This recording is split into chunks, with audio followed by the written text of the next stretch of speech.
Buenos días, soy la doctora Gabriela Burgos Quiroga y junto con la doctora Lizeth Caicedo Freire vamos a presentar un caso clínico al que hemos denominado síndrome del teratoma creciente.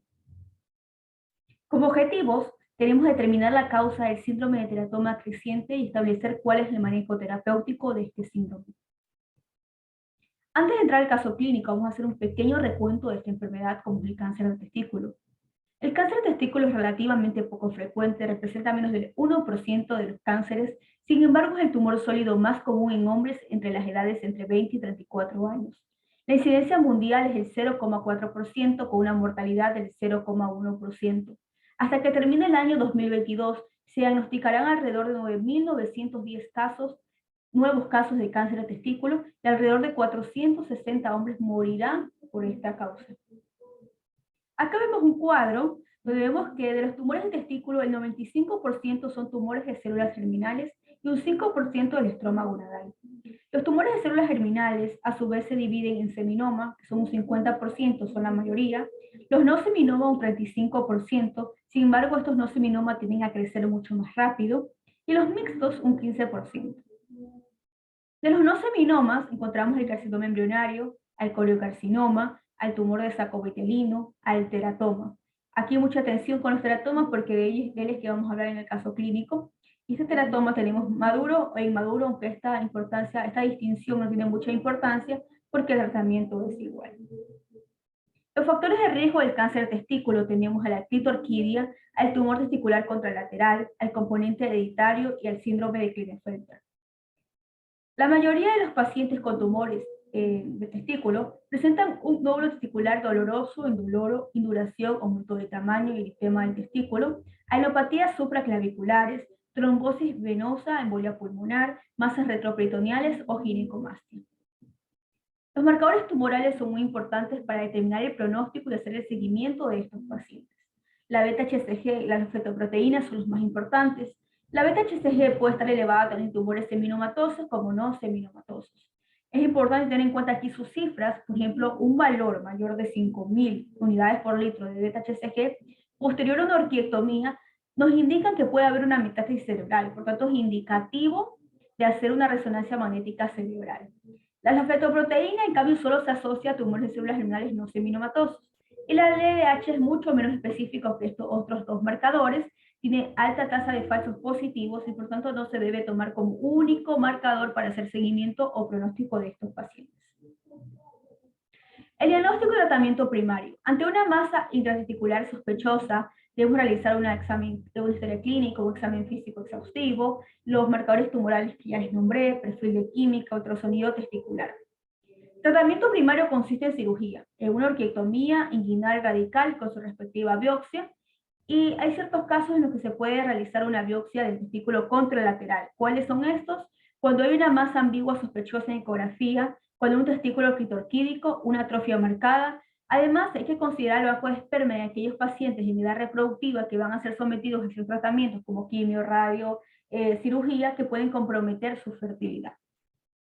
El tratamiento posterior va a depender tanto del estadio como la histología. El estadio 1 se va a limitar solo a los testículos, al epidídimo o al cordón espermático. El estadio 2 está diseminado a ganglios linfáticos retroperitoneales y el estadio 3, afectación de ganglios o vísceras supradiafragmáticas como el cerebro, el hueso, el pulmón y el hígado. Ahora, el tratamiento de estos, dependiendo de sus etapas, por ejemplo, en la etapa 1, va a depender, si es etapa 1A, es la que no tiene factores de riesgo, y encontramos la vigilancia, que es la opción preferida, y la disección de ganglios linfáticos retroperitoneales con preservación nerviosa para preservar el 90% de eyaculación, el 90% de la eyaculación anterograda. Etapa 1B con factores de riesgo. ¿Cuáles son los factores de riesgo? La invasión linfovascular del cordón espermático o del escroto.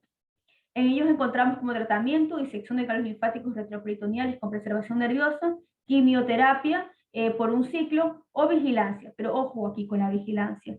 En estos casos se han hecho estudios donde hacer vigilancia en esta etapa tiene alto riesgo de recaída, por tanto no se debe considerar como una opción. Etapa 2, tenemos la etapa 2A, donde vamos a ver de acuerdo a los marcadores tumorales. Si el marcador tumoral es normal, hacemos disección de ganglios linfáticos retroperitoneales, y si no, hacemos quimioterapia.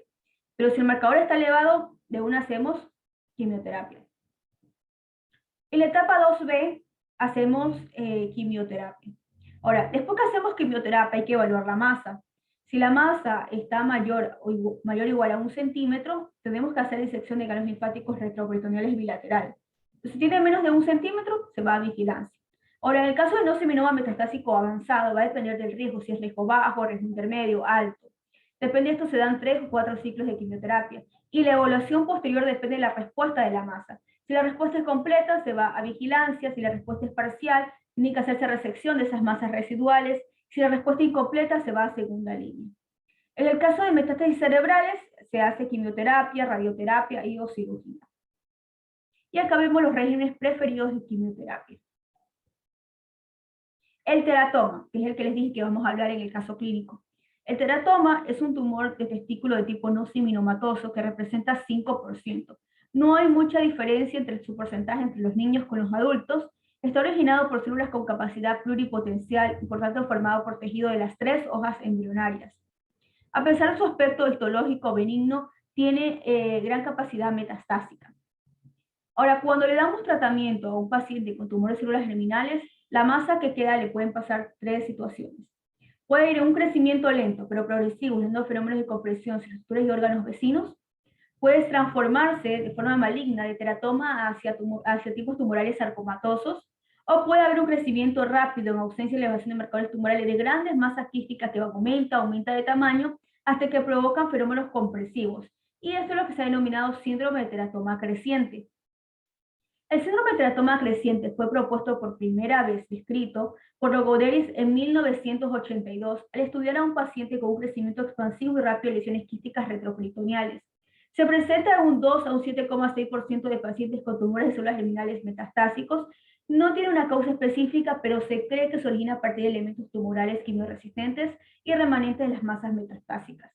El retroperitoneo es el tumor, es el sitio más frecuente, y para poder diagnosticar el síndrome de teratoma creciente necesitan 3 criterios. Uno, que haya una normalización de marcadores tumorales previamente elevados, los marcadores tumorales que antes les nombré, aumento de tamaño tumoral durante o después de la quimioterapia y presencia de teratoma maduro. Ahora, si nos vamos al caso clínico, presentamos un paciente masculino de 20 años de edad, sin antecedentes patológicos de importancia, antecedentes patológicos familiares de un cáncer gástrico, una tía materna de 2º grado. Motivo de consulta: el paciente acude a la consulta externa de oncología por cuadro clínico de aproximadamente 1 mes de evolución, caracterizado por dolor más masa en el abdomen izquierdo que aumentó de tamaño de volumen progresivamente, acompañado de dolor y edema de testículo de 48 horas de evolución, además de cefalea de 10 meses de evolución.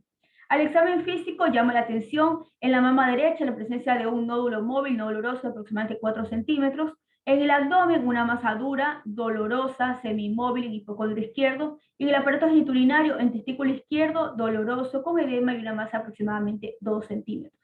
Bueno, acá vemos los marcadores tumorales de ingreso, la alfa-fetoproteína 347,8 cuando lo normal es hasta 8, la beta-HCG con 1195 cuando lo normal es hasta 2, somos que están muy elevados, y la LDH con 269 cuando lo normal es hasta 227. Se le hacen las primeras imágenes al paciente, le hacen una ecografía testicular, donde el testículo izquierdo revela lesiones nodulares con calcificaciones y enopatías inguinales. La tomografía de tórax se ven metástasis pulmonares bilaterales, y vemos acá la imagen de la tomografía de abdomen y pelvis, donde vemos una masa voluminosa, hipodensa, retroperitoneal, que se tiene desde el hilo renal hacia la región ilíaca izquierda, y que produce hidronefrosis leve del riñón izquierdo. El volumen, tridimensionalmente se sacó el volumen, con 762 centímetros cúbicos. Posterior a esto se le realiza orquiectomía radical inguinal, cuyo resultado de la biopsia fue teratoma maduro encapsulado. A pesar de la pobre respuesta de los teratomas a la quimioterapia, se decide iniciar quimioterapia con un primer ciclo de esquema BP, que es lomicina, tocócido, cisplatino.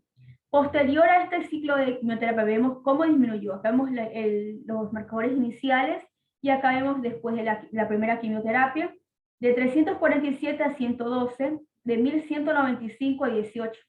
Se decide dar un segundo ciclo de esquema de quimioterapia donde acá vemos que ya 14, de 112, 14, y 18 disminuyó a menos de 1.20. O sea, se vio respuesta en los marcadores tumorales, se normalizaron. Y acá vemos que luego posterior fue bajando más.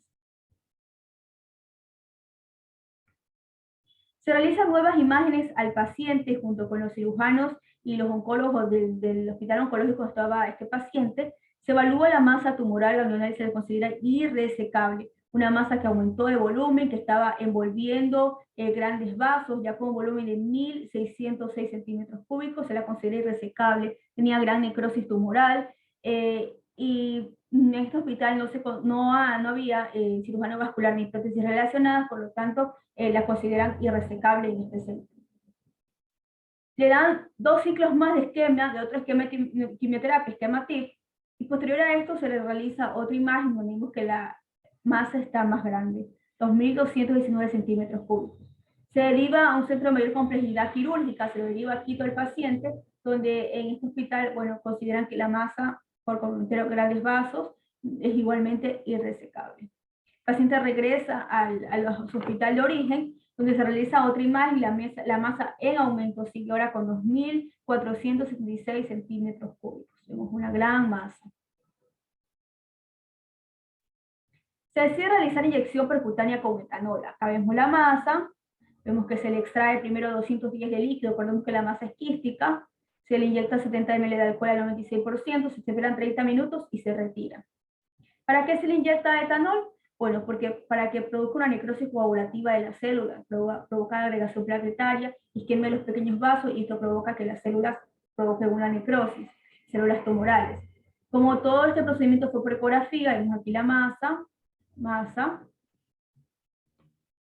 vemos acá la masa quística, acá vemos cuando se le inyectó el etanol, y acá vemos cuando ya hay extracción del etanol. Después de 5 días se realizan 9 ecografías, donde vemos aquí que ya la masa está más pequeña. Pero acordémonos que la masa era bastante grande, que estaba comprometiendo estructuras vecinas, por lo tanto el paciente tiene una ectasia renal grado 2 y se le coloca para mejorar calidad de vida catéter doble J bilateral tipo resonancia. El pronóstico del paciente es desfavorable debido a la quimioresistencia del teratoma maduro y porque la masa retroperitoneal era irresecable. Entonces comprometió estructuras vecinas, fue complicando más al paciente, y después de 10 meses el paciente fallece lamentablemente. Las conclusiones. Se desconoce cuál es la causa del síndrome de teratoma creciente, aunque se postula su origen a partir de elementos tumorales quimioresistentes y remanentes de las masas metastásicas. Dado que los teratomas maduros son quimioresistentes, el tratamiento quirúrgico es la mayor o la mejor opción terapéutica, ya que permite la eliminación del componente teratomatoso, evitando los efectos compresivos sobre estructuras vecinas. Y la cirugía suele ser difícil, especial en masas localizadas, como el caso que teníamos en nuestro paciente, que estaba a nivel retroperitoneal. Acá vemos las referencias bibliográficas. Muchas gracias por su atención.